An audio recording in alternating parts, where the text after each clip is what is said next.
Magre-retiro na si Commission on Audit o COA Chairperson Grace Pulido Tan sa Pebrero. Sa ilalim ng kanyang panunungkulan, nabunyag ang ilang di manoy maanumalyang paggamit sa kaban ng bayan. Ang Malacanang naman may tinitignan na raw na pwedeng pumalit kay Pulido Tan. May report si Joseph Moro. How would you really describe that kind of operation with this public money? Kahindik-hindik.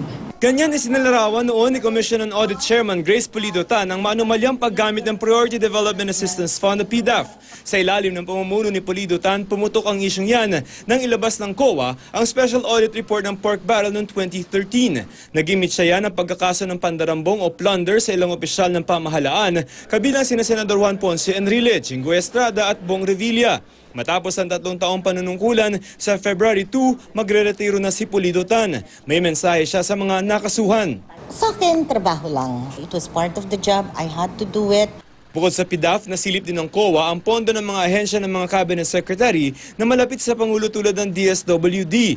Sabi ni Pulido Tan, kahit daw ang Pangulo ang nag-a-appoint ng COA chairman, dapat daw ay maging independent pa rin ito. Sa karanasan daw niya sa COA, karaniwang sa procurement o di kaya naman ay sa pagbabor sa ilang mga piling suppliers, nangyayari ang korupsyon. We have been able to identify certain contractors and their work, no? At yun ang medyo binibigyan namin ng focus. Ayaw naman sabihin ni Pulido Tan kung may inaalok na posisyon sa gobyerno matapos ng kanyang termino.